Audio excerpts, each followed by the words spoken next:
Gumastos ako ng 50 kilong harina ng mais. Para maibalik ka. Ano nang masama kung ipakasal siya sa matandang lalaki sa bundok? Siya ay isang 60 taong gulang na matandang binata. Itutulak mo si Xin sa apoy. Hindi ako papayag kahit mamatay ako. Nagre-rebelde ka na. Walang utang na loob. Tingnan mo kung hindi kita papatayin ngayon. Huwag mo akong saktan. Inay, ikaw na maliit na bata. Naglakas loob kang saktan ako. Sasaktan ko kayong dalawa. Lim Wusheng, hindi na tayo makakapamuhay ng ganito. Dalhin mo ang dalawa mong anak at umalis ka agad sa pamilya Lin. Lumayas ka. CJ, Lim Wusheng, aalis na kami ng anak ko. Basta huwag kang magsisi.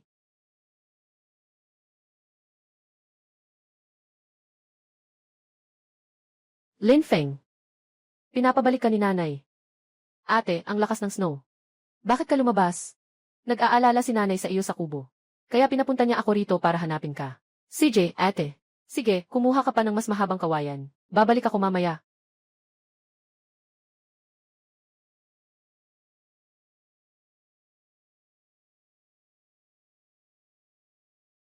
Lin Fengyu, tama na.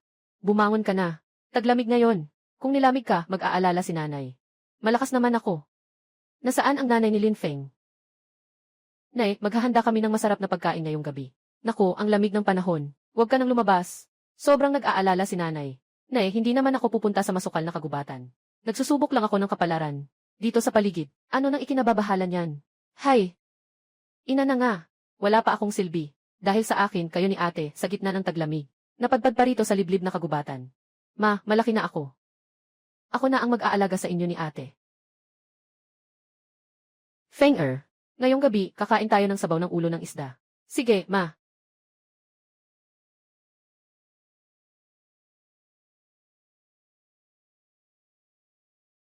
Kain na tayo ng sabaw ng isda. Feng ikaw ba ang kumuha ng isdang ito sa lawa? Para sa iyo ang ulo ng isda. Sige po, inay. Ayos ang buhay na ito. Linggang, inay. Dinala mo ang dalawang bata, dito sa liblib na kagubatan, at namumuhay kayo ng payapa. Linggang, huwag kang magsalita ng ganyan. Wala rin kaming magawa. Mahirap din ang buhay sa bundok. Kung hindi ka naman nandidiri, sumabay ka na sa aming kumain. Linggang, huwag mong kunin ang ulo ng isda sa mangkok ni nanay. Lin Feng. Huwag mong kalimutan na ako ang iyong kuya. Kung may sasabihin ka, sabihin mo. Wala, umalis ka muna dyan. Ha, lumakas ang loob mo. Tingnan mo kung hindi kita patayin. Punyeta, hindi nagagalit ang tigre. Akala mo ako ay isang mahinang pusa. Mga bata, maghintay lang kayo. Mamatay kayo sa lamig dito sa gubat. Feng kapatid mo pa rin siya, nak. Ang magkapatid na Linggang ay hindi nabubusog. Huwag kang matakot sa kanila. Basta nandito ako, hindi na nila kayo guguluhin. Ng ate mo. Ma, magpatuloy ka sa ginagawa mo. Lalabas ako para kumuha ng tuyong damo.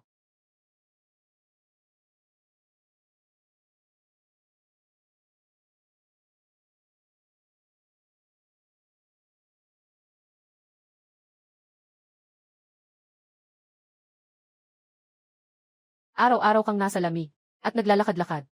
Ikaw ang gumamit ng kumot na ito. Inay, mainit ang kamay ko. Ikaw at si ate na lang ang gumamit. Feng huwag mo nang lokohin si inay. Lin Feng, takpan mo na. Umiiyak na si inay. Sige, bukas, aakyat ulit ako sa bundok. Ang paghuli lang ng kuneho at manok gubat, hindi sapat para malampasan ang taglamig na ito. Kailangan kong manghuli ng malalaking hayop para makakuha ng balat at makagawa ng damit. Hindi pwede kung wala akong gamit. Kailangan kong bumaba ng bundok at humiram ng pana kay lolo.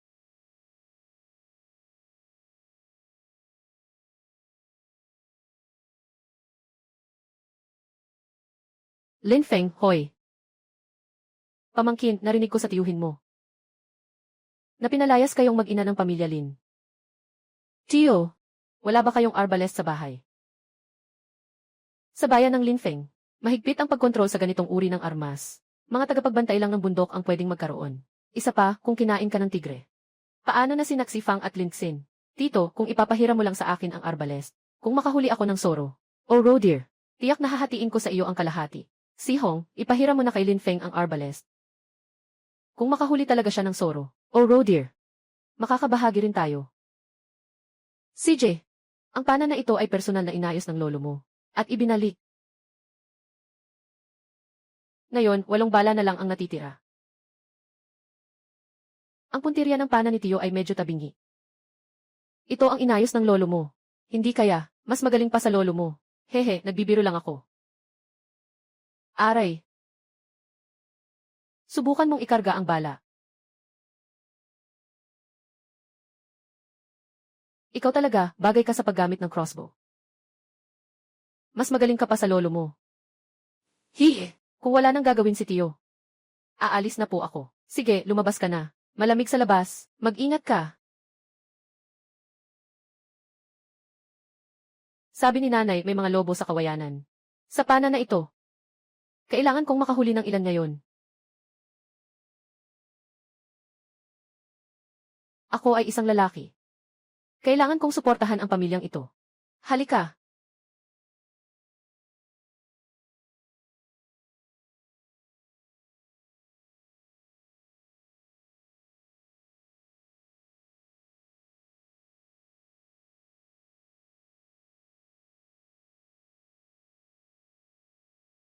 Mukhang bumabalik ang lakas ko mula sa nakaraang buhay. Hindi masama ang mabuhay sa katawang ito.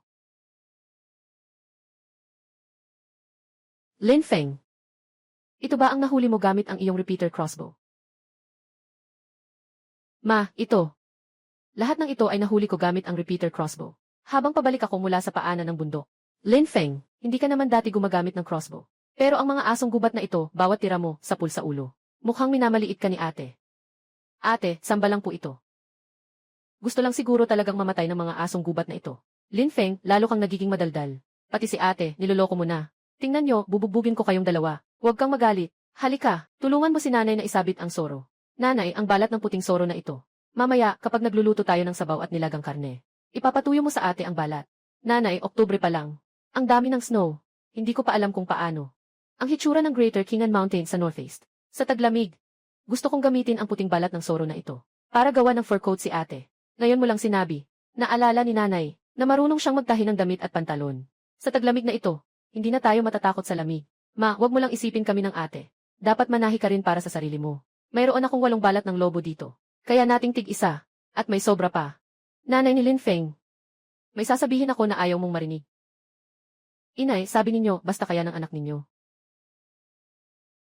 Wala namang ayaw marinig. Bukas, pagbaba mo ng bundok para isauli ang balyesta. Magdala ka na rin ng 2 karne ng soro. Kung hindi dahil sa tiyuhin mo na nagpahiram ng balyesta. Ngayon, hindi mo rin maiuwi ang mga sorong ito. Inay, matagal ko nang naisip yan.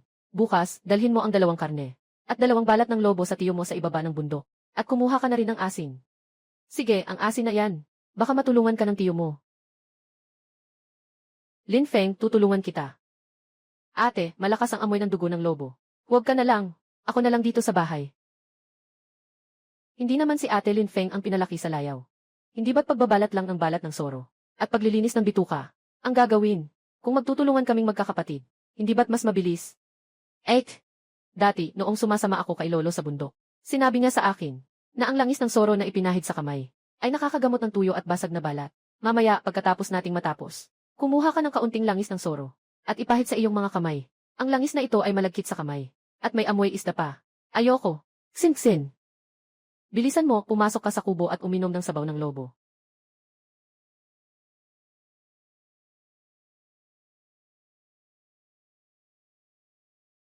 Ma, masarap itong kabute. Kulang lang sa asin. Ay, pagtiyagaan na lang muna natin ngayong tanghali. Bukas, pupunta tayo sa bahay ng tiyuhin mo. Kailangan lang nating ibalik ang asin. Kayo rin, kumain na kayo. Bumaba ako sa bundok bukas ng umaga. Magdadala ako ng ilang mahalagang bagay. Kumain lang kayo.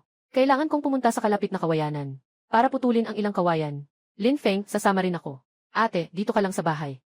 Ilagay mo ang karne ng soro sa ice cellar. At freeze mo muna. At kung may oras ka, patuyuin mo ang balat. At tulungan mo si nanay na gawin ang mga damit at pantalon na balahibo. Kung hindi, sa taglamig na ito, hindi natin kakayanin ang hangin. Si ate ay nakatunga lang din sa bahay. Ang mga gawaing bahay. Kaya na ni nanay mag-isa. Isama mo na lang si ate. Mas mabilis matatapos ang trabaho kung dalawa kayo.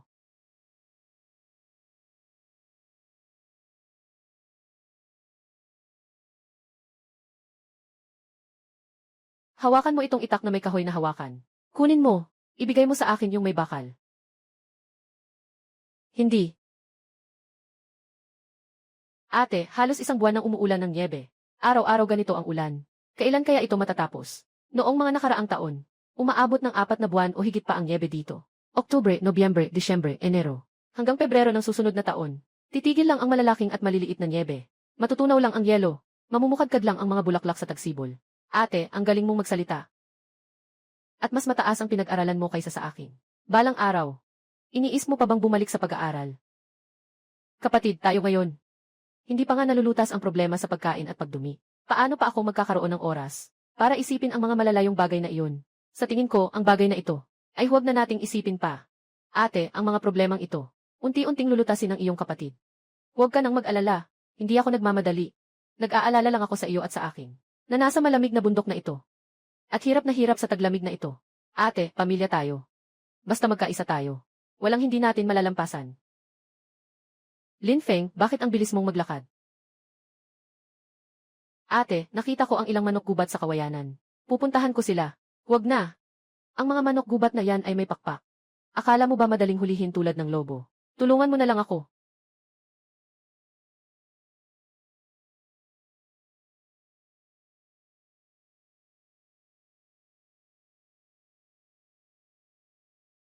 Ate, gayahin mo ako. Gayahin mo ang huni ng manok gubat. Hindi ko kayang tawagin kang nakababatang kapatid. Ano nang problema doon? Dalahin mo ang mga manok gubat dito, para madali akong makakilos. Kok kok kok kok.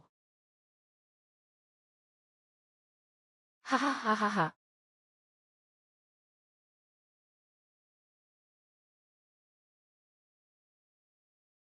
Kok kok kok kok kok kok.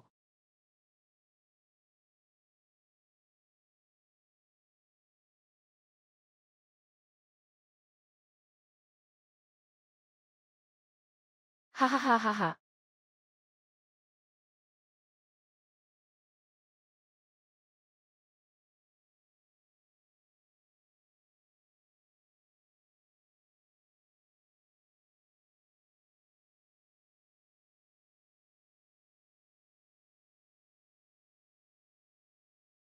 Kapatid, mas magaling ka pa rin. Sa isang saksak lang, ang taong ito na hindi nakikinig, ay napatay. Ek! Itali mo muna ang mga manok na ito. Kailangan ko munang putulin ang kawayan. Ah, ay naku. Ginaw na ginawa ko. Ate, anong nangyari sa'yo, Diktan? Bunso. Pati ang maliliit na snowball sa langit, inaapi ako. Ate, huwag ka nang magputol. Tulungan mo lang akong alisin ang mga dahon ng mga kawayang naputol ko na. Ek, isalansan mo ang mga manok na ito sa kawayan. At iwi, kapag natapos ko ng itali ang mga kawayan, uwi na tayo.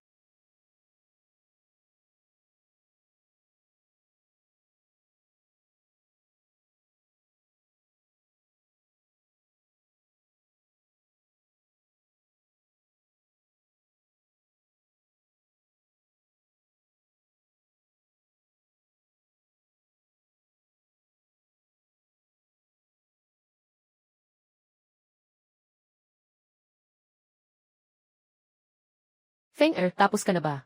Kung hindi pa, bukas na lang ulit. Kailangan pa ni nanay na tapusin ang paggawa ng kulungan ng manok. Ito ang mga manok na dinala natin mula sa bundok. Kung hindi, walang lugar na pagtataguan. Feng napakagaling mo. Pinatira ka namin sa bundok na ito. Talagang naaawa ako sa iyo. Inay, ang buhay sa bundok na ito ay mas mahusay kaysa sa nayon. Araw-araw mayroon kaming karne at sabaw. At mayroon din kaming matitibay na damit at pantalon na isusuot. Ang ganitong buhay ay para sa mga Diyos. Inay, ang buhay dito sa bundok ay mas maganda kaysa sa bahay natin. Sa hawba ng maraming beses.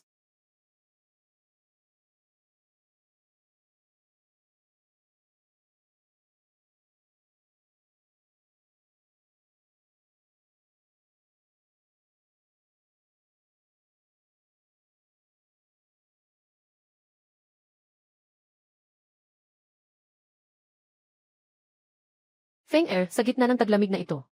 Alisin mo na ang sirang sapatos mo. Ibabad mo ang iyong mga paa, kung hindi magkakaroon ka ng frostbite. Sa malas na taglamig na ito, tapos na tayo. Ang paggalang sa matatanda ay isang kabutihan sa aming sulok ng Northeast. Ngayong gabi, ikaw pa rin ang unang maghugas ng paa. Ay, Si Feng Er ay napakamaalalahanin sa kanyang ina. Ngayong gabi, ako ang mauuna. Ako ang mauuna. Feng Er, marunong kang magmasahe. Ma, nakalimutan mo na ba? Kasama ko sina Papa at Lolo. Sa pag-ensayo noon. Madalas sumasakit ang katawan ni Mama. Nitong mga nakaraang araw. Mamaya, tulungan mo akong masahe. Para gumaan ang pakiramdam ko. Ma, ang pangunahing dahilan ay labis na pagod.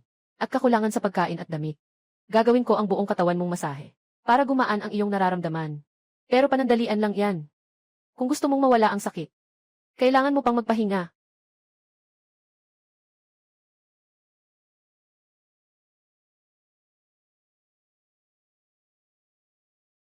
Ate, pakikuha mo ako ng kutsara. Kumuha ka ng mantika ng soro.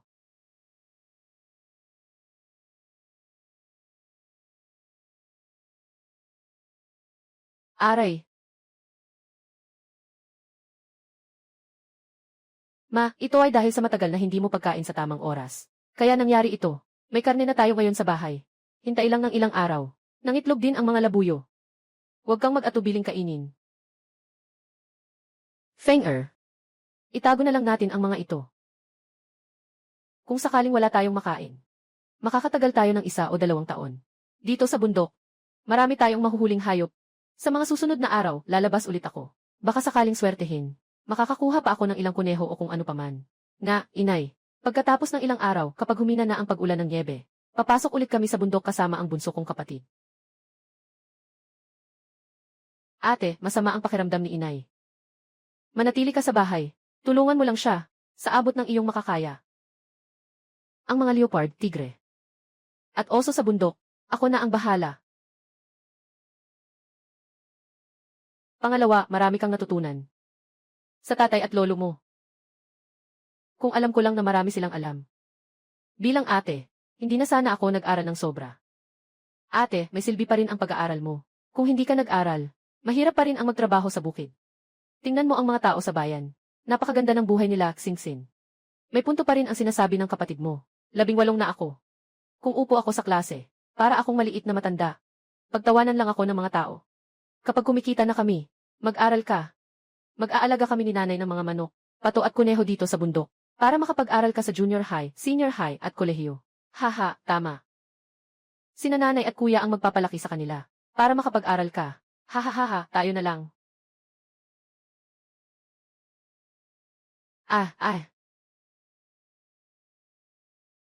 Ang bilis mo naman, Lin Feng. Bakit mo ibinalik agad ang crossbow?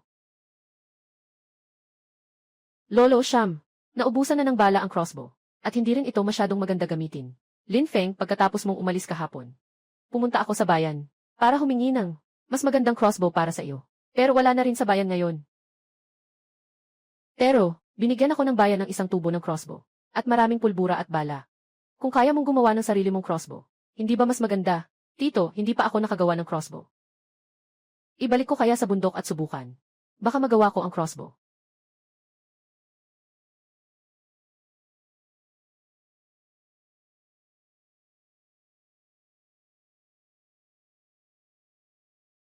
Tio, medyo mabigat ang tubo ng crossbow na ito.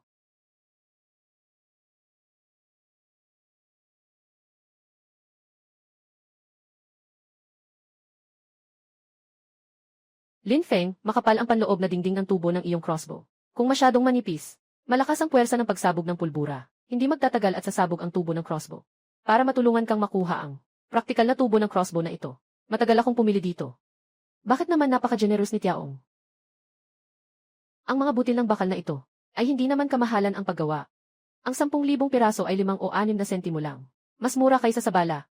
Nang matuwa ang alkalde, binigyan niya ako ng ilang bote. Wala rin naman akong magagawa sa mga ito. Ibibigay ko na lang sa iyo lahat. Tito, may gusto lang akong itanong sa iyo. Ano iyon, Tito? Kulang kami sa asin sa bundok. Matutulungan mo ba akong makakuha? Hahaha. Lin Feng. Kahit na medyo kapos kami sa mga suple dito sa paanan ng bundok, hindi kami kinukulangan ng asin. Kukunin ko na iyan para sa iyo. Lin Feng, ang banga na iyan ay puno ng asin. Kumuha ka lang kung gaano karami ang gusto mo. Tiyo, maganda ang kalidad ng mga asin mo. Kung gusto mo ng pera, bibilhin ko. O kaya, ipagpapalit ko sa mga nahuli kong hayop. Hahaha, Lin Feng. Masyado mo namang minamaliit ang tiyuhin mo. Wala mang ibang kakayahan ang tiyuhin mo. Pero ang pagkuha ng ilang kilong buong asin. Tiyo, ako, sa ngalan ng nanay ko at ate ko. Taos puso kaming nagpapasalamat sa iyo. Iniligtas mo kaming tatlo. Ayayay, aking pamangkin. Ilang kilong buong asin lang naman iyon, di ba? Tingnan mo ang itsura mo. Para kang nakakita ng tagapagligtas. Kung wala kang mahalagang gagawin, mas mabuting bumalik ka na sa bundok. Ang nanay mo at ang ate mo ay naghihintay pa sa iyo sa bundok. Huwag kang mag-alala, tiyo. Pagbalik ko sa bundok, makakakuha ako ng magandang bagay. Talagang magpapadala ako ng ilan sa ibaba ng bundok. Alaynan.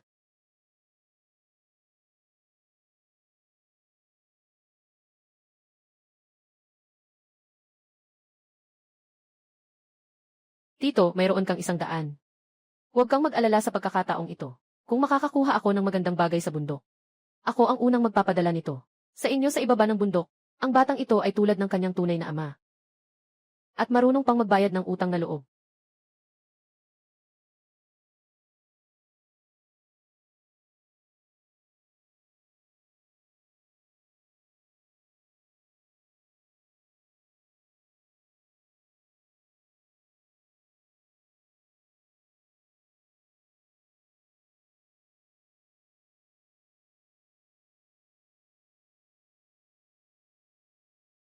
Dumi ng kuneho.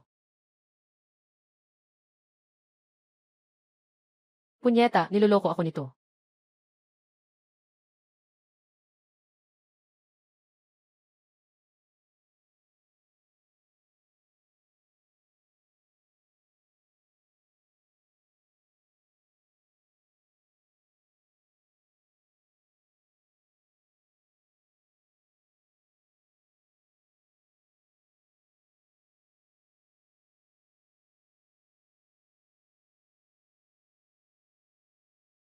Punyeta, kung hindi ko kayo mahuli ngayon, hindi na ako magpapangalan na Lin.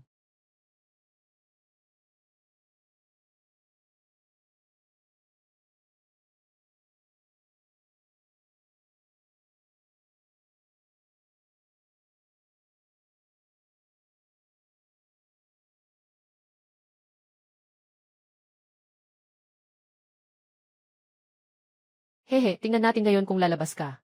Gusto ninyong makipaglaro sa akin. Mga bata pa kayo. Alaynan.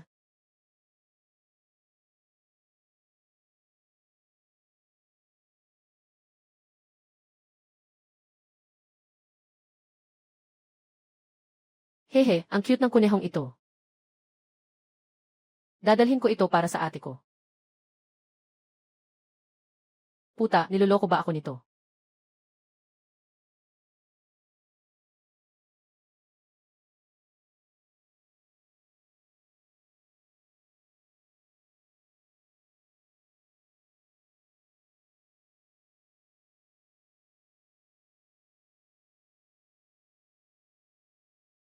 Sino ang nagsabi sa iyong kalabanin ako?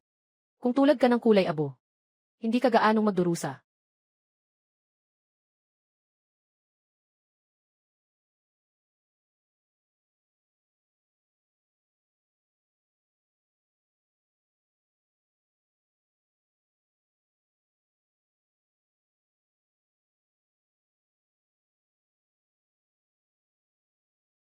Hihe! Tara na, batang may matayog na pangarap. Sumisikat ang araw. Tumigil ka.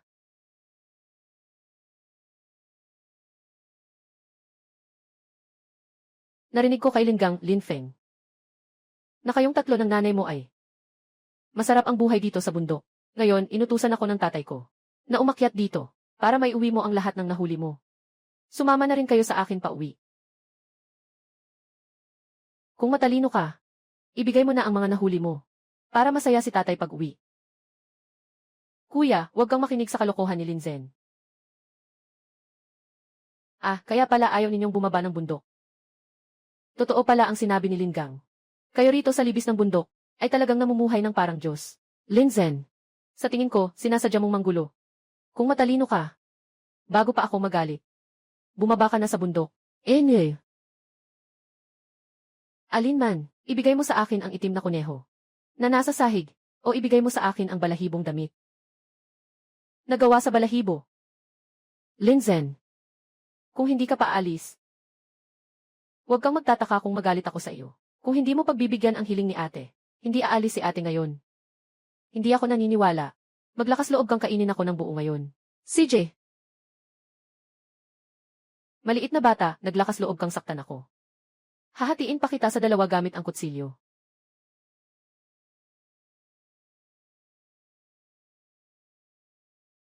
Hintayin mo ako.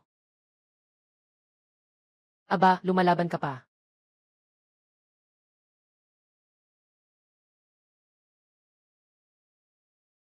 Halos makalimutan ko ito. Ate, halika na. Tingnan mo kung ano ang dinala ko para sa iyo.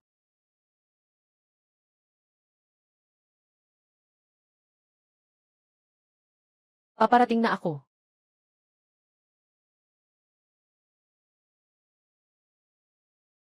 Wow, 2 ligaw na kuneho.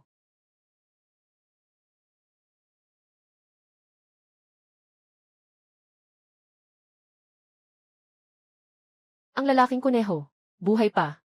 Linfeng, paano mo sila nahuli? Ma, nakasalubong ko sila sa daan. Sila rin ang may kasalanan. Ang mga kunehong ito ay malas. Naipit ko sila sa butas. Walang natira. Lahat sila ay nahuli sa bundok. Feng lalo kang gumagaling. Hindi ka na talaga kayang hindi hangaan ni inay. Wala yan. Sa susunod, ang mga nahuli kong hayop ay padami ng padami. Lahat yan ipunin natin. Kung papayagan ng sitwasyon, ibebenta ko pa ang mga nahuli kong hayop sa pamilihan sa hangganan. Magpapalit lang ng pera. Ano ito?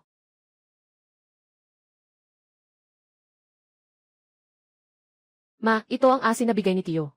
Bukod doon, binigyan din niya ako ng maraming gamot at bala. At baril.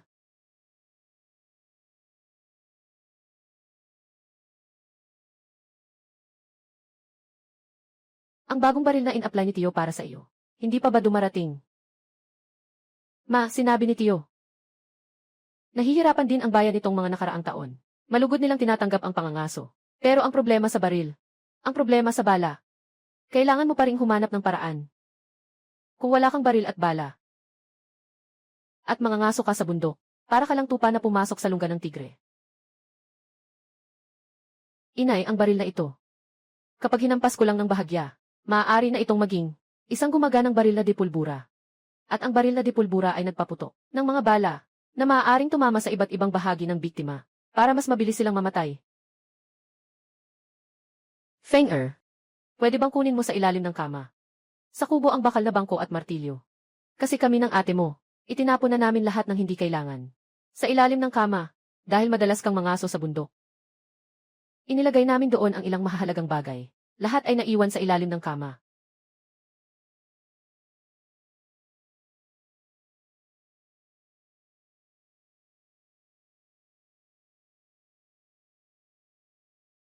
Ma, marami pa talagang gamit sa ilalim ng kama. Ang lolo mo ay nangangaso sa bundok. Kaya inihanda niya ang lahat ng kailangan niya. Parang inihanda niya ito para sa iyo. Ma, kapag naging matatag na ang buhay namin, sa bundok, pati sina lolo at lola, ay dalhin sa bundok.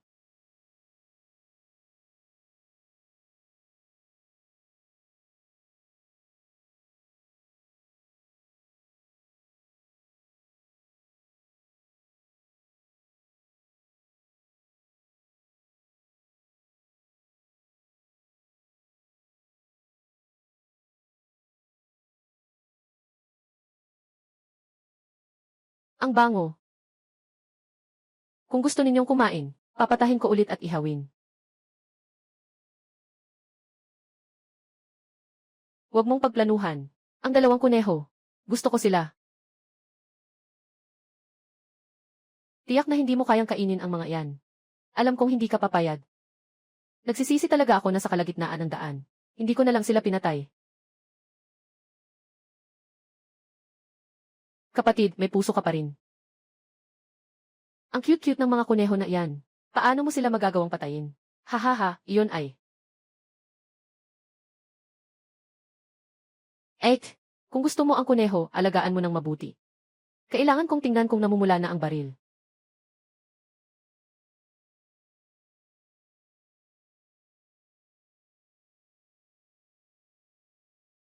Ma, tulungan mo ako.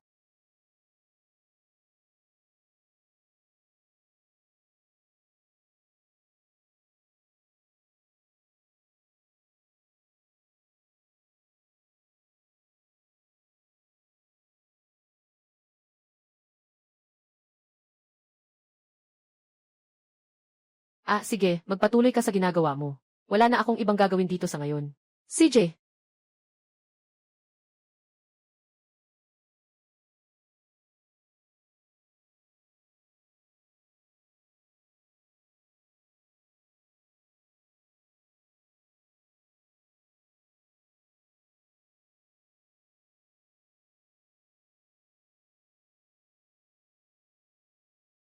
ikaw na maliit na bagay ka. Kapag nagkaroon ako ng oras, babasag-basagin kita.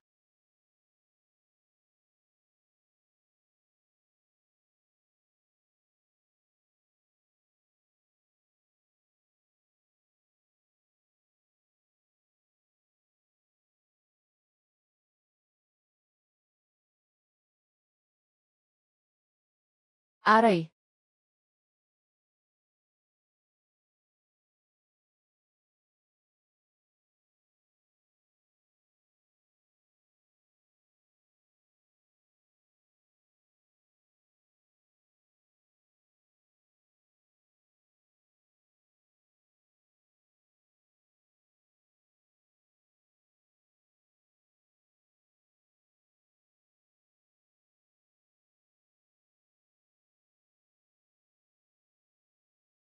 yan sayang at hindi ka naging karpintero. Sayang talaga.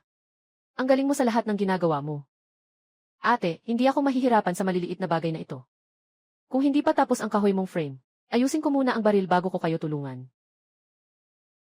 Huwag na, kapag naayos mo na ang baril. Huli na ang lahat.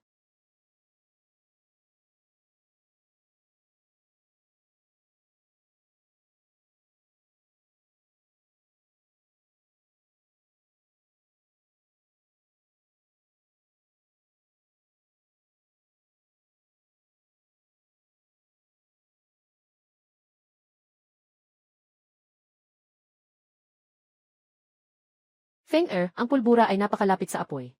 Paano kung magliyab ito? Inay, huwag po kayong mag-alala. Dito lang ako magbabantay. Hindi ako aalis dito kahit sandali.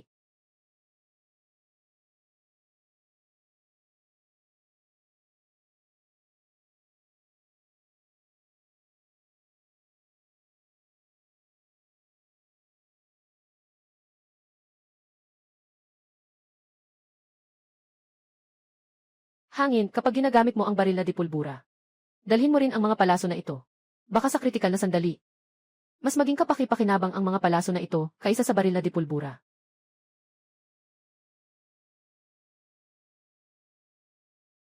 Inay, sa pagpanagamit ang pana. Hindi pa ako masyadong sanay.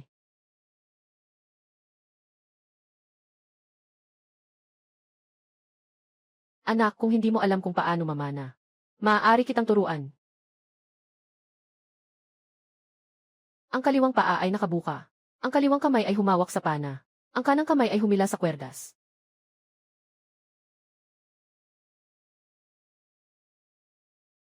Ma, magaling ka pala sa pagpana. Kailangan ko talagang matuto sa iyo. Magpraktis ka ng mabuti. Kailangan kong magluto ng sabaw ng winter melon at karne ng fox. Para sa inyong magkapatid. Malamig na ngayon sa bundok.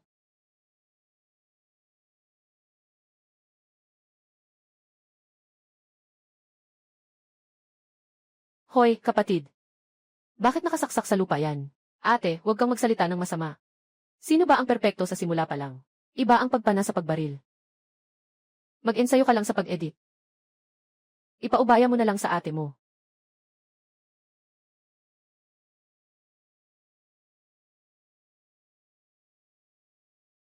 Pangalawa, dahil sa iyong matinding pagsasanay. Ang mga palaso na iyong pinana ay nakatama na sa target na 50 metro ang layo.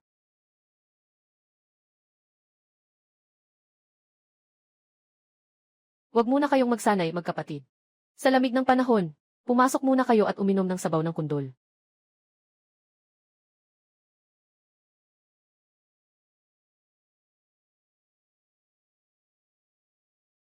Inumin ninyo. Tingnan ninyo itong sabaw ng kundol. May kulang pa sa lasa. Ma, kung sa sabaw ng kundol, may kaunting goji at hipon. Sana mas masarap. Nang nagluluto ako ng sabaw, hinanap ko rin sa canvas bag sa dingding. Maliban sa ilang labong at tuyong kabute, ang iba pang hipon at goji berry. Wala rin si inay. Mamaya pupunta ako sa bundok para kumuha ng goji berry. Lin Feng, huwag kang masyadong mainipin. Matagal nang wala ang goji berry. Kung kukuha ka ng goji berry, kailangan mo pang maghintay hanggang Hulyo o Agosto. Sa panahong ito, puting-puti ang mga bundok sa niebe. Saan ka kukuha? Kung sa tingin mo ay wala kang gagawin. Pagkatapos mong uminom ng sabaw, kayo ng ate mo ay kumuha ng hipon sa lawa. Ang hipon ay pwede pa. Ma, magaling ako sa paghuli ng hipon. Pupunta na ako para gumawa ng panghuli ng hipon. Tulungan mo akong kumuha ng mga uod sa banyo. Hugasan mo lang ang pandikit sa likod.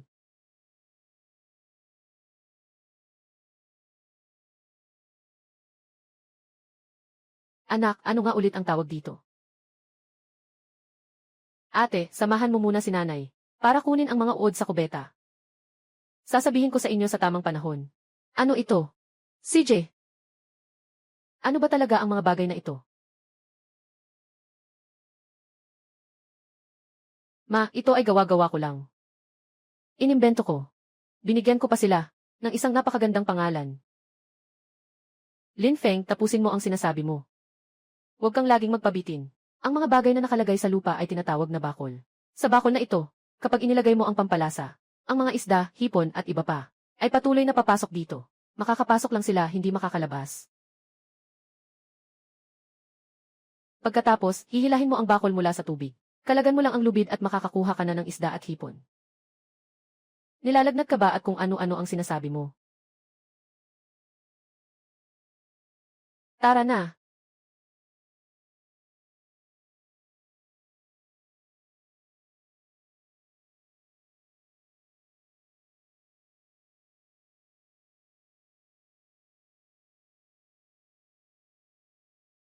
Kapatid, itong amoy ihi na bagay na ito.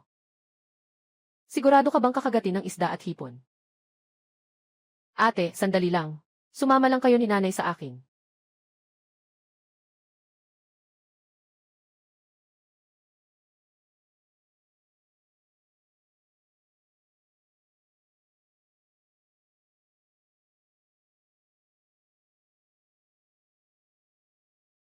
Lin Feng, bakit hindi na lang?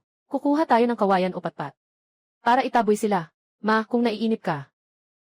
Tayong tatlo ay maaaring maglaro ng snow fight. O kaya gumawa ng snowman. Matagal ka na ring hindi nakakalabas, ma. Kung ayos lang sa iyo. Sasabayan ka namin ng kapatid ko sa paggawa ng malaking snowman. CJ,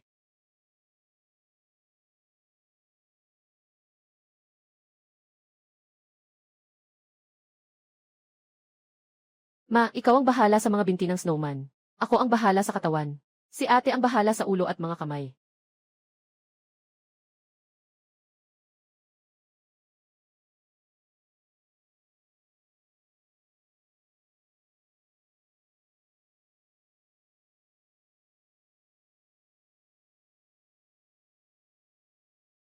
Sana mayroon tayong point and shoot camera. Sa bahay, ma. Kapag nakahuli ako ng balat ng leopardo o balat ng tigre, ibebenta ko sa palengke sa hangganan. Pagkatapos kong maibenta, bibili ako ng point and shoot camera. Ang mga leopardo at tigre, maaaring kumain ng tao. Bilang isang ina, hindi ko hahayaang ipagsapalaran mo iyon. Hinihintay pa kitang magkaroon ng sarili mong pamilya. Kayong dalawa, mas magaling pa kayong mangarap sa isa't isa. Ngayon, isipin niyo muna, ang mga isda at hipon sa lawa. Ha ha ha ha ha.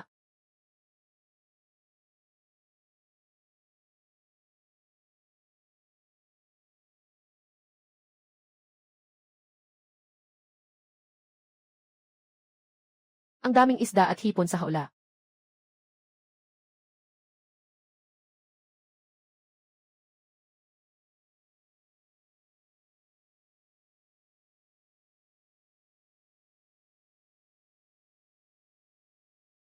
Kapatid, ang galing mo. Ang dami mong nahuling isda. Ate, kailangan pa rin nating dahan-dahanin. Kung bigla nating ubusin ang mga isda at hipon, sa susunod na taon kung gusto nating kumain, wala na tayong makukuhanan. Ang kapatid ko naman, bihira lang kaming manghuli ng isda at hipon. Pero iniisip na niya ang hinaharap. May punto rin ang sinabi ng kapatid ni Lindsay.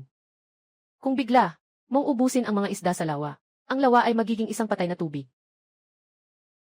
Alam kong kakampi ka sa kapatid mo. Talagang mas pinapaboran mo ang lalaki. Hoy, ikaw bata ka. Hindi mo man lang naiintindihan ang nararamdaman ng nanay. Sa puso ni nanay, mahal na mahal ka ni nanay. Aray, aray, aray. Aray, aray ang paa ko.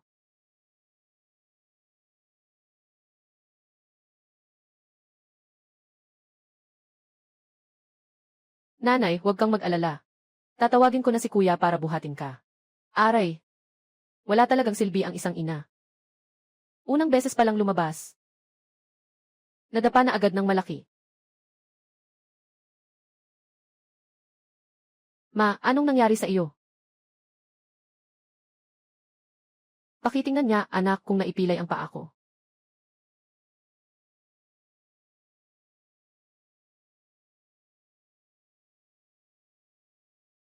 Yung malaking snowman na ginawa natin kanina. Maganda ba? Maganda naman, pero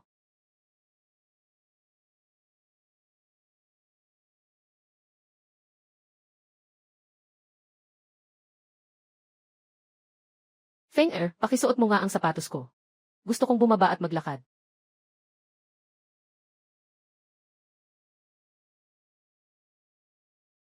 Inay, subukan ninyong maglakad-lakad sa lupa.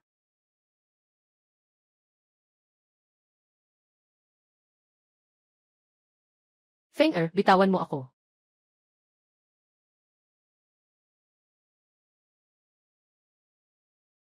Inay, kumusta ang pakiramdam ninyo? Kung hindi ninyo kaya, bubuhatin ko na lang kayo pabalik. Feng kaya nang maglakad ni inay ngayon.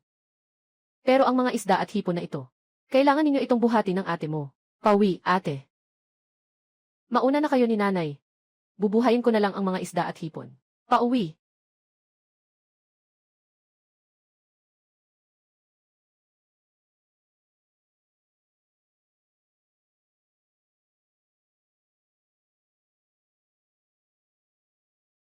Nanay, ate.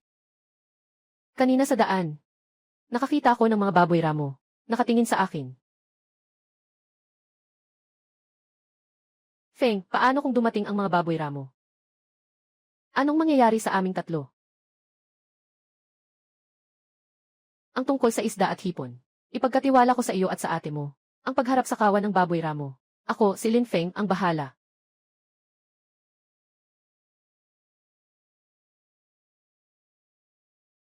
Sana pala, marami akong ginawang crossbow. Ang sitwasyon ngayong gabi ay medyo pasibo.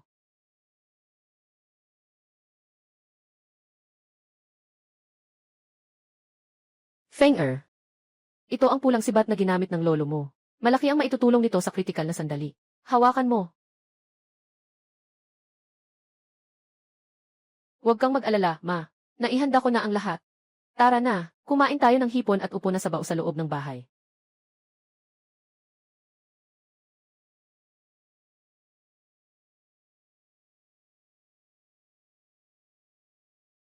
Wow, ang hipon at upo na sabaw ngayong gabi. Ay napakasarap. Iba talaga ang lasa kapag may hipon. Nay, huwag mo lang akong tingnan na umiinom. Uminom ka rin. Ang sabaw ng upo ngayong gabi. Ay napakasarap talaga.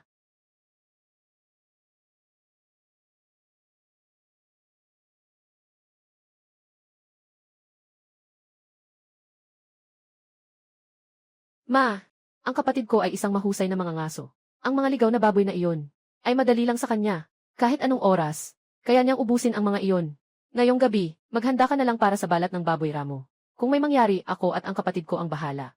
Ate, ngayong gabi, ikaw ang bahala sa pag-aalaga kay nanay.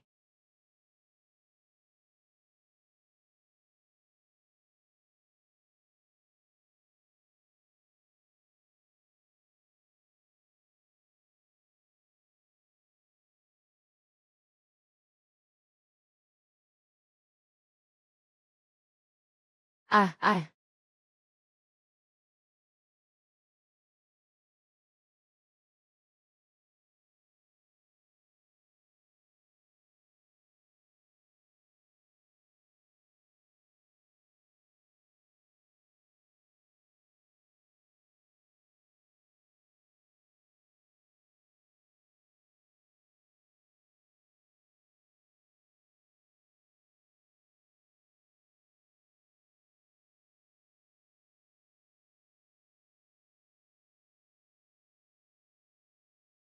Hayop ka. Gusto mong kagatin hanggang mamatay ang kapatid ko. Ngayon, hindi ka sasaksakin ng ate mo.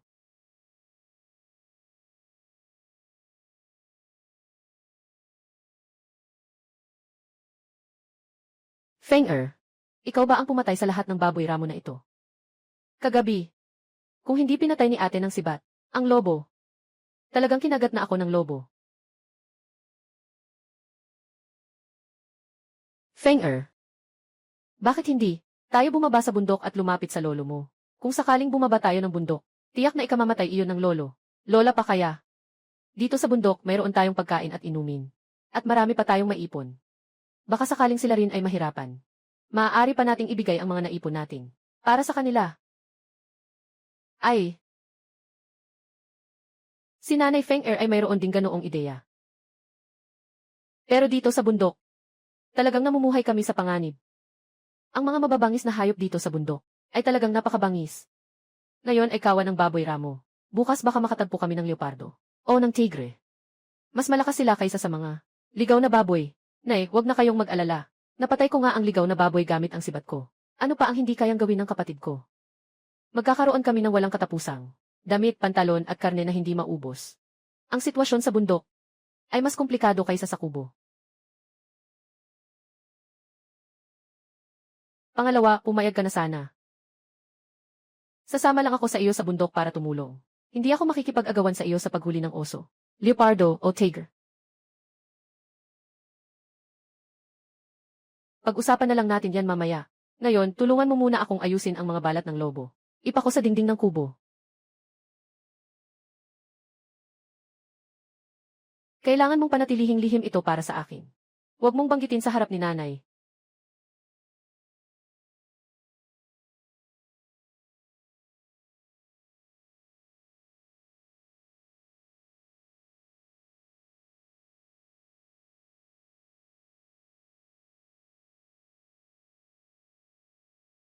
Kayo ng kapatid mo. Ano ang pinag-uusapan ninyo ng palihim? Sabi ni ate, kapag humina na ang pag-ulan ng niebe, sasama siya sa akin sa bundok para mamitas ng hazelnuts at ginseng. At ang lingsi. Feng sang-ayon ako sa ideya ng ate mo. Sa loob ng 2 araw na ito, manatili ka sa bahay. At ayusin mo ang mga kagamitan sa pangangaso na kailangan ayusin.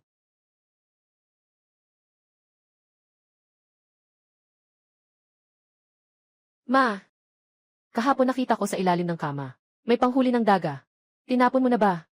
Nang sinabi kong itapon kahapon. Pinigilan ako ng ate mo. Hindi ko rin alam kung saan niya inilagay.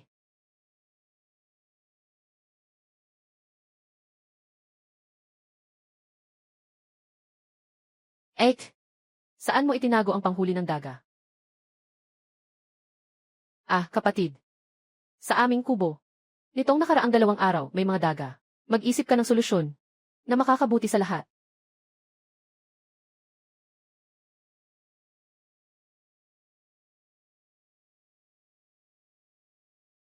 Wala na akong kakayahang manghuli ng daga. Hindi ako naniniwala. Ngayon, isa ka ng mga ngaso na kayang harapin ang lobo. Hindi kaya. Ang simpleng daga ay makakapigil sa iyo ng tuluyan. Hayaan mong pag-isipan ko.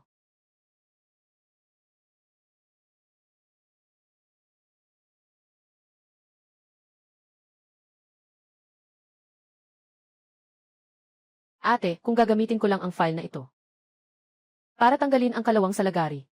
Ang panghuli ng daga na ito ay magagamit ulit tulad ng dati. Pangalawa, ang panghuli ng daga na ito ay hindi na nagamit sa loob ng maraming taon. Sigurado ka ba? Nagagana pa rin ito. Ek, kailan ba kita niloko?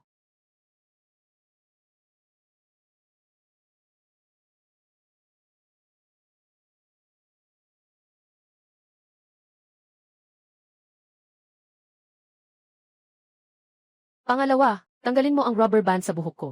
Anong ginagawa mo? Ito ay ginagamit ko lang sa pagtatali ng buhok. Ate, wala akong ibang ibig sabihin. Gusto ko lang gamitin ang iyong goma.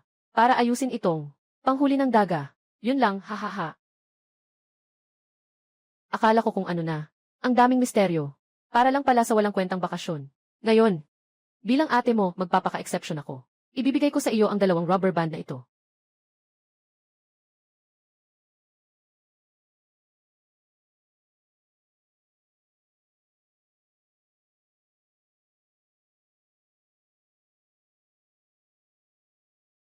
Gaano kalaking daga ang balak mong hulihin?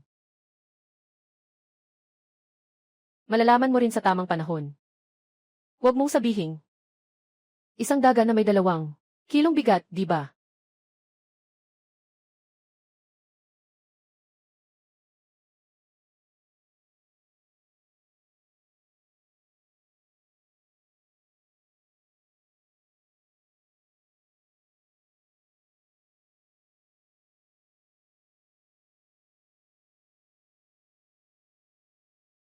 Kapag hindi na umuulan ng nyebe, bababa ako para hanapin ang mga tiyuhin ko at paakyatin sila. Para patagin ang bakanting lot. Sa labas ng maliit na bahay kahoy. At magtayo ng ilang bahay putik. Magtiis muna tayo. Kapag tumigil ang pag-ulan ng nyebe, makikita ko siya. Ang mga ganitong bagay, kailangan pa silang bayaran para magtrabaho. Tama ka riyan. Pagdating ng panahon, tayong 3 na mag-ina ang maglilinis ng lupa. Pero sa panahong ito, pwede kang kumuha ng kahoy sa bundok. Isasabit ko sa ilalim ng bubong para matuyo. Kapag naayos na ang bahay, pwede ko nang ilagay ang mga kahoy na ito sa pader na lupa. Bukas, pupunta ako sa bundok.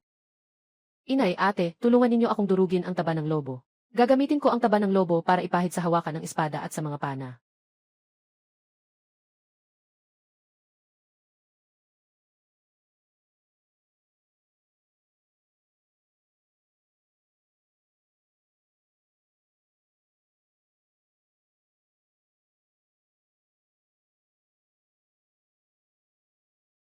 Feng-er, mainit ang taba ng lobo. Tulungan mo si inay.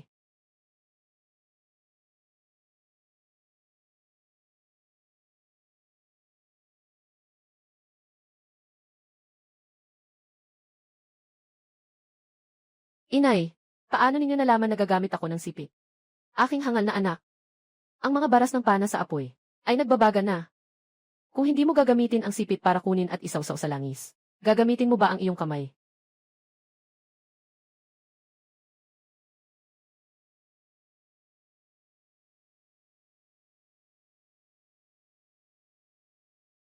Hangin. Ang galing mo na talaga. Ang husay mo.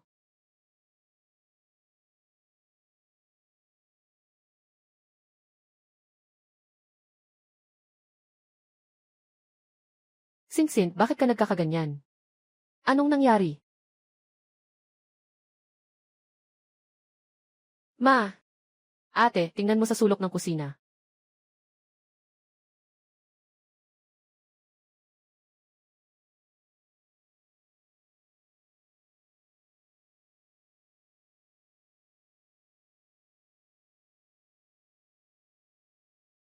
Hihe! Sino nagsabi sa'yo na kainin ang karne namin? Buti nga sa inyo, malas kayo. Hihe! Hinipan sila ng hangin at itinapon. Nay, pinasok ko ang balat ng daga. Hiwain natin at gawing pritong karne ng daga. Ang bango sigurado. Nga. Nay, gusto ko rin ng karne ng daga.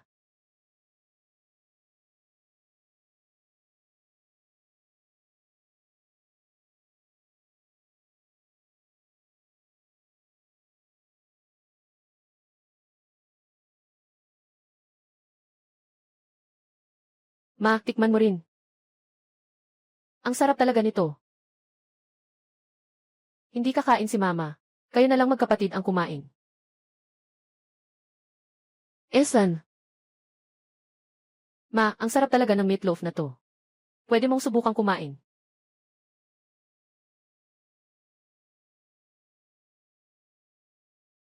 Esan, ang sarap talaga. Dati hindi kumakain si nanay nito. Ngayon, nang kumain. Talagang masarap pala.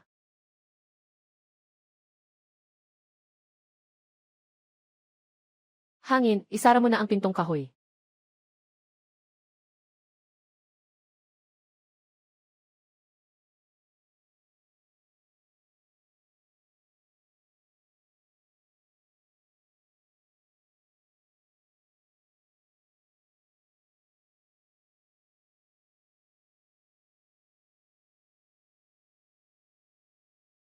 Nanay, bakit ka na naman umiiyak?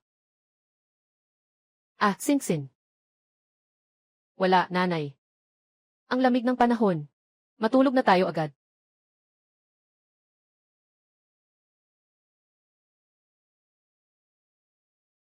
Aray,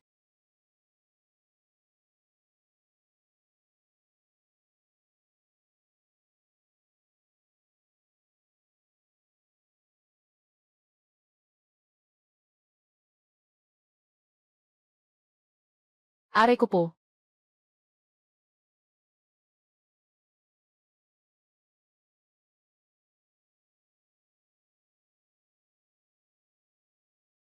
Ate, bakit ka nahulog? Kapatid, gusto kong magbanyo. Kaso, ang dilim-dilim.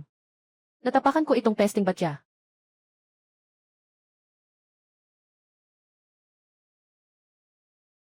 Eh, nahulog ka ba? Mama, pakiramdam ko ang likod ko.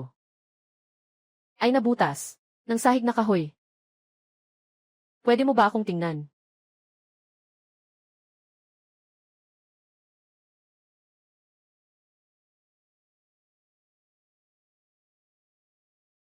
Linfeng, magdala ka ng mainit na tubig. Ang sugat ng ate mo ay gasgas lang. Hindi naman malala. Gusto ko lang siyang punasan ng mainit na tubig. Sige, sandali lang.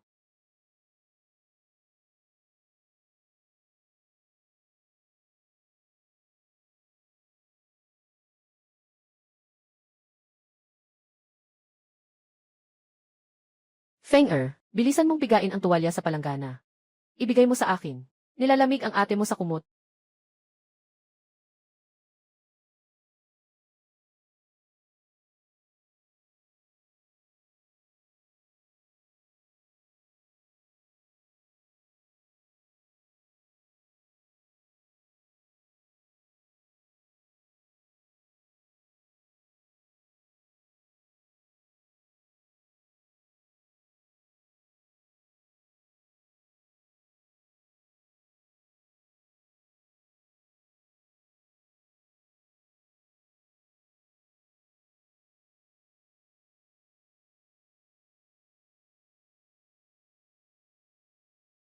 Ang mga puno na ito ay hindi bababa sa 4 na metro ang haba. Putulin ang ulo at buntot. Ilagay sa 3 metrong haba. Napader na lupa na ayusin ko. Sapat na ito para maging biga.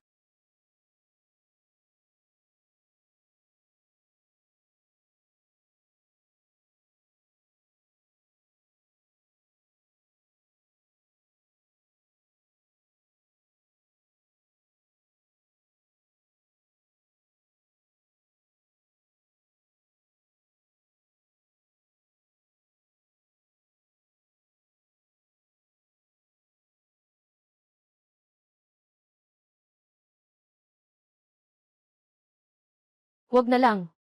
Hindi ko nagagalawin ang mga maliliit na hayop. May batas ang kalikasan. Paano kung isang araw, ang lahat ng ginawa mo, kapag nagalit ang Diyos ng bundok, ay masama?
Mga putang ina ninyong mga unggoy.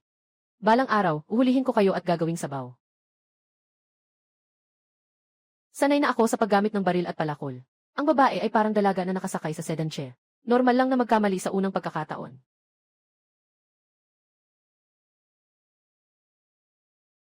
Hindi na masakit, pero kung hindi titigil ang pagdurugo, kahit gaano kakatibay hindi ka magtatagal. Balahibo ng Soro. Tama, kumuha ka ng balahibo. Makakapagpatigil yan ng dugo.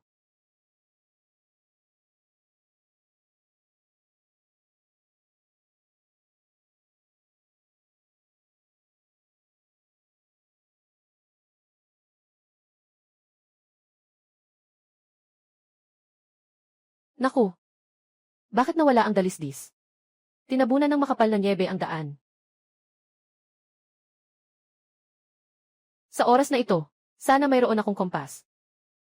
Hindi lang ito magagamit sa pagtukoy ng lokasyon, kundi pati na rin sa Feng Shui.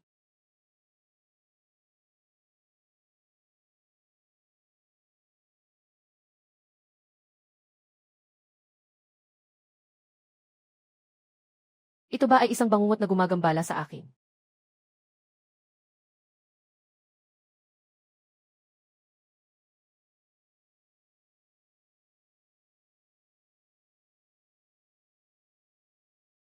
Mga walang silbi kayo. Paano kayo naglakas loob na humarang sa daan? Kung matalino kayo, umalis na kayo.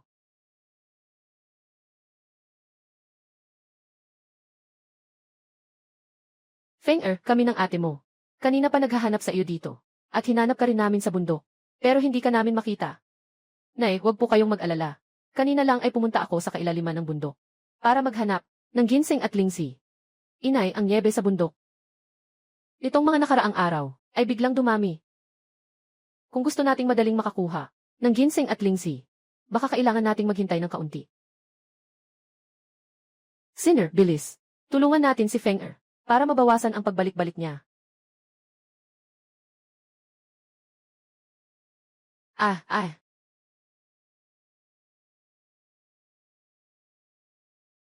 Inay, kapag medyo humina na ang snow, sisimulan na namin ang trabaho. Ipapantay namin ang lugar na ito.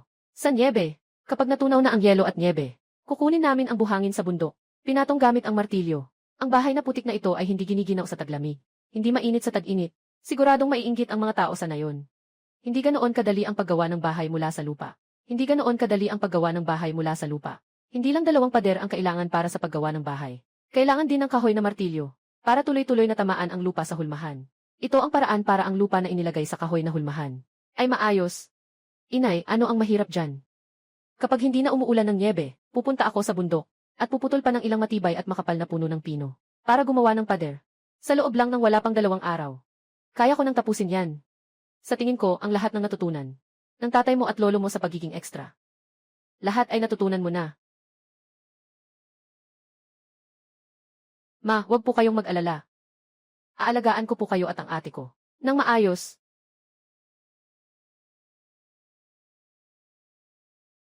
Nanay, balak ko pang maghintay ng ilang araw para bisitahin sila lolo.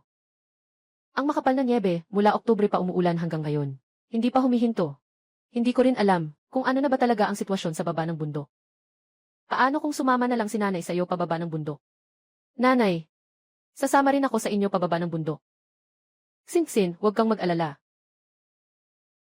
Kapag bumaba na kami, isasama ka namin. Haha, ma. Alam ko na, kayo ng kapatid ko, ay hindi ako iiwan. Atsing. Ma, bukas, medyo hihina ang snow. Ngayon, kailangan nating kumuha ng ilang inasnan na karne para ibaba sa bundok para kay lolo. Ang mga tiyuhin sa ibaba ng bundok, kasama si lola. Kailangan nilang maghanda ng hindi bababa sa 3 piraso ng karne ng lobo para sa kanila, Linfeng. Lagyan mo ng sapat na pulbura. Ang baril na de pulbura. Ihanda mo rin ang mga pana. Bukas, pagbaba natin. Baka, makahuli tayo ng mga roe deer.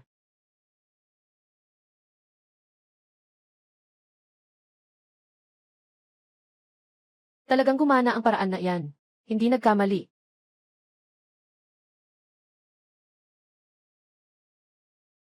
Hindi sapat ang higpit ng pagkakatali ko noon. Hindi man lang nakakasakit. Hindi na ako magpapatalo ngayon.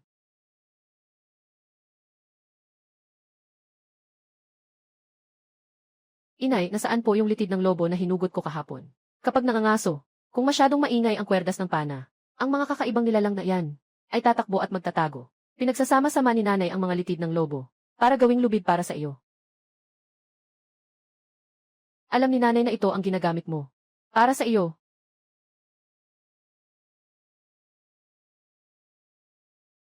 Salamat, nanay. Mas maganda itong gamitin kaysa sa dati.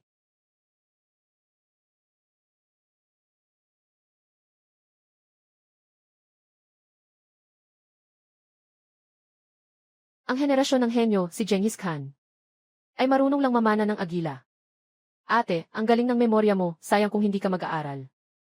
Sayang ang talento mo. Ngayon, problema na ang pamumuhay ng lahat. Hindi na nga makakain ng sapat. Paano pa magkakaroon ng ganang mag-aral? Ang sinasabi ni kapatid na Xingxin ay pawang katotohanan. Kapag bumuti ang kalagayan sa ating bundok, kailangan mong basahin ang librong ito. Bukas, pagbaba natin sa bundok, kakausapin ko ang tiyuhin mo para makakuha ng rekomendasyon. Ma, hindi na ako makikipagtalo sa inyo ni Lin Feng. Pinagpapawisan na ako. Kailangan kong maligo ng mainit.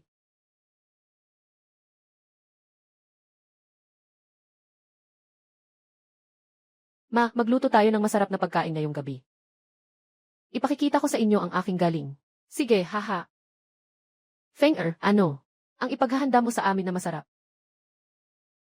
Ma, pupunta ako sa bundok para maghanap ng ligaw na kinsay at sili. Pumasok ka sa bahay at pakuluan mo ang bituka. Ma, sa pagdating ko rito sa loob ng 60 taon, mas malakas pa kaysa sa nakaraang buhay.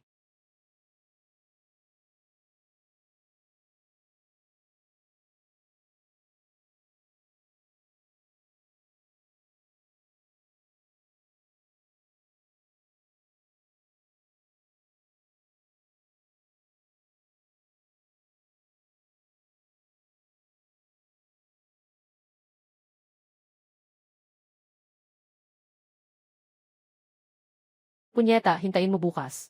Kapag may baril at pana na ako, hindi pa huli para tapusin kayo.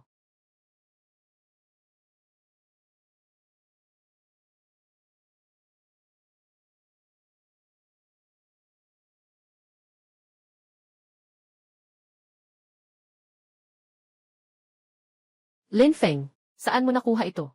At Yimulu. Nakuha ko ito sa kawayanan sa paanan ng bundok. Kinuha ko. Mayroon pa doon. Kapag gusto nating kumain sa susunod, kukuha ulit tayo.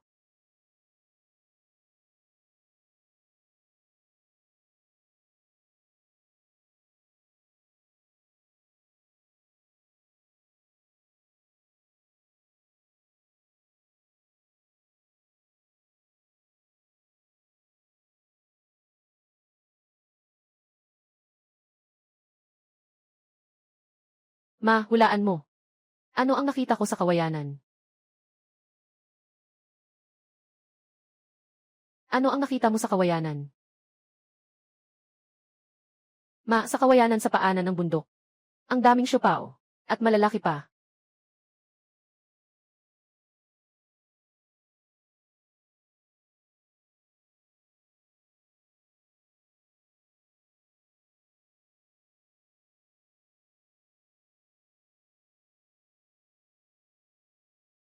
Ha ha ha.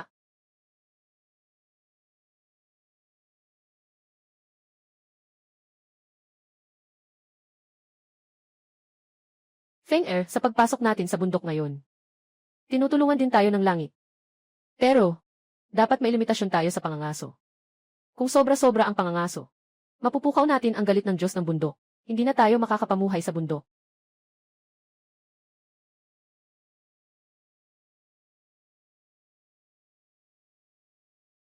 Huwag kang mag-alala, inay. Ako na ang bahala rito.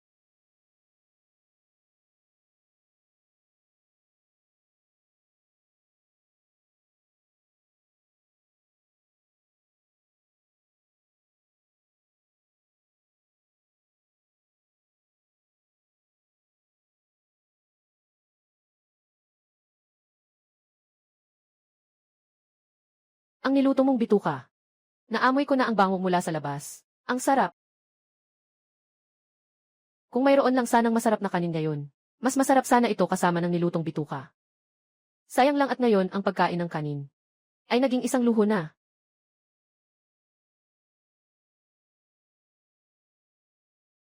Ang makainom ng lugaw na mais, kapatid, ay isa ng magandang pagpipilian.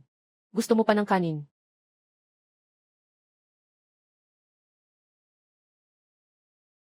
Ang pamilya ni Old Yang sa silangang bahagi ng nayon ay may tindahan ng butil at langis. Bukas, dadalhin natin ang kaunting karne ng lobo para ipagpalit sa bigas at harina. Maganda ang ideya mo, inay. Hindi ko lang alam kung papayag si. Matandang niyang naipagpalit ang karne sa bigas at harina. Bukas, sa wakas ay makakababa na tayo ng bundok. Hihiram tayo sa mga tiyuhin mo. Hindi ko rin masabi. At kaunti lang din ang rasyon nila. Inay, maghahanda ako ng mas maraming karne ng lobo. Kung kailangan, gagamit tayo ng mas maraming karne. Para makipagpalit kay matandang ulo ng tupa.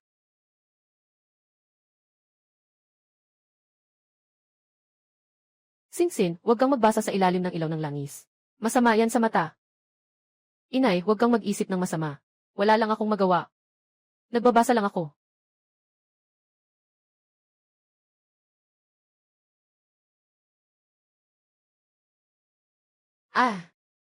Maaari bang hinaan mo ang boses mo kapag kinakausap mo ang ate mo? Kailangan pa nating bumaba ng bundok bukas ng maaga.